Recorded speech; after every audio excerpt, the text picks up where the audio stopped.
first let me describe a golf swing. Golf swing is when you take the club from a backwards motion to a forwards motion across your body that projects the golf ball further on the golf course. Now, in the first phase of biomechanics, remember the first phase is going to be that backswing, okay? Remember to keep your waist at a constant 30 degrees throughout the entirety of the golf swing.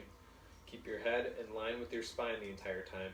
But when you bring that back, you want your club head to be about between 230 and 270 degrees from your starting point. So from here to here should be about 270 degrees. And you want your feet to be facing forward still to the ball, just now going to be on the balls of your feet. Okay, you want your shoulders to turn at about a 45-degree angle. And it's okay if your hips turn a little bit, you just don't want them to be fully this way, otherwise your feet get out of line. So you want now we move on to the second phase. The second phase is when the club head finally meets the golf ball. Just like that. This is when your arms become totally straightened out to get maximum power. Now, you're still going to be on the balls of your feet, and you're always going to keep that constant 30-degree bend at the waist. You always want that 30-degree bend, so if your golf club isn't hitting the ball when your spine is correctly at that angle, you're probably going to need either bigger or shorter club lengths.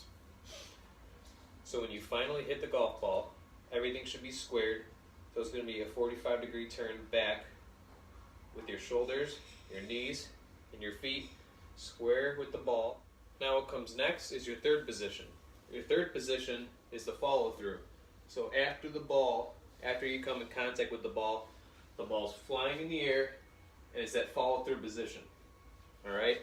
You want your club head to be around 180 degrees, give or take about 20 degrees. This is just to maintain a controlled position so that you don't flail it out of your hands. You want your toes, especially your back foot, you want to twist everything, hips another movement of 45 degrees, and your toes should be twisting towards your target, which is wherever the ball is flying, facing towards the ball. Now, you've probably heard me say keep that 30-degree bend at the waist, because that has to deal with center of gravity. Okay, you want to be able to keep balance throughout the entire golf swing, because if you bend any time further past 30 degrees, you're going to fall over, or you're not going to be able to swing the club head as straight or as fast. It's not going to go straight or far then. So that's why I say keep that constant 30-degree bend at the waist. The first phase of the golf swing is the upswing. During the upswing, the golfer will rotate and circumduct the glenohumeral joint up and to the right. The left humeral-ulnar joint will extend while the right humeral-ulnar joint flexes. This will allow the right elbow to follow the movement of the left. The radiocarpal joint will also be flexed up.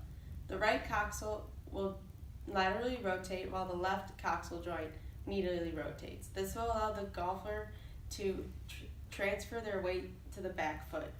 The lumbar, thoracic, and cervical vertebrae will rotate to the right here as well. The second phase of the golf swing is the downswing or the strike phase. During this phase, the glenohumeral joint will be rotated and circumducted, but this time it will be down and to the left. The left humeral ulnar joint will still be extended, and the right humeral ulnar joint will be flexed. This will ensure proper downswing movement. Now the radiocarpal joints will begin to flex downward with contact of the golf ball. The right coxal joint will begin to medially rotate while the left coxal joint begins to laterally rotate. This will happen as the body begins to shift its weight to the front foot. The lumbar, thoracic, and cervical vertebrae will also begin to rotate to the left during this phase to rotate the trunk. The final phase of the golf swing is the follow-through. Until this phase began, the head and neck have been stationary, but during this phase, the head and neck are extended and rotated forward from the rotation of the trunk. Here, the glenohumeral joint also continues its rotation and circumduction by moving back up and to the left. Both the humeral ulnar joints will be flexed to allow them to turn around the body. All the radiocarpal joints will again be upwardly flexed. Finally, the left coxal joint will laterally rotate while the right coxal joint medially rotates. This will allow the body to continue to shift the weight onto the front foot. The talocrural joint will laterally rotate and plantar flex the ankle to be able to rotate with the rest of the body. The lumbothoracic and cervical vertebrae will continue to rotate to the left. This will allow for full forward trunk rotation. So the first phase is more of, it's called the backswing. It's almost more of a stretch within the body as your hands and your upper body is kind of working away from your center of your body. So as you kind of come back, you kind of feel a stretch. You feel it in your anterior, your posterior deltoid, your rotator cuff muscles, kind of the upper back muscles, the traps, the lats. You kind of feel a stretch in that. Also, as you go back, kind of the core is being contracted, kind of through the transverse plane. You're trying to activate those obliques, the transverse abdominis, the rectus abdominis. You're trying to work all of that to maintain the stabilization of the backswing. The next phase is a downswing. That is when you've reached the top of your backswing, when you start to come down to go through the ball. In that phase, you're trying to create as much power, as much torque as you can to generate harder contact at the ball, to hopefully make the ball fly a lot farther. So through that, once you reach the top of your phase, the main muscles in this downswing are the kind of the core musculature, the erector spinae, partly the lats, but mainly the oblique muscles, the external oblique, internal oblique, transverse rectus abdominis. You're trying to create as much torque with those muscles as you can to come down through the ball, as well as your glutes.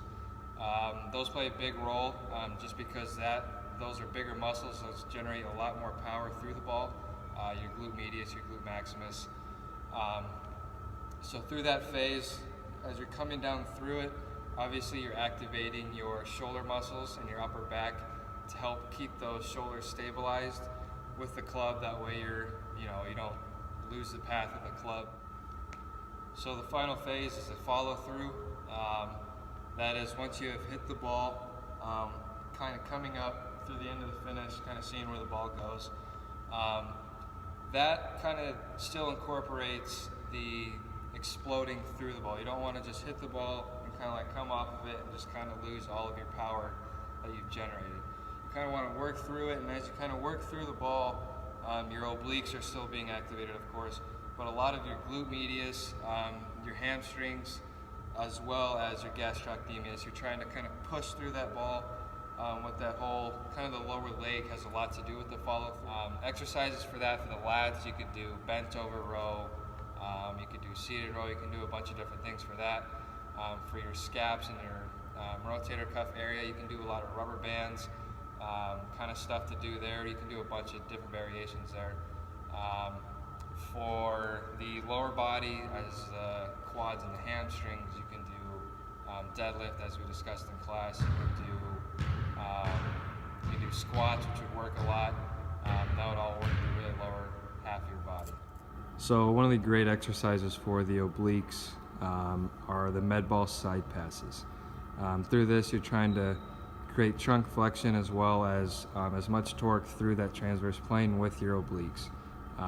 So as Joe will demonstrate, you kind of bring the ball back, and when you throw the ball into the wall, you're trying to use your core as much as you can to throw the ball kind of through the wall. That's your whole purpose. While also using your lower half to kind of demonstrate like a golf swing. The next exercise for the obliques would be the farmer carry with the weight in one hand.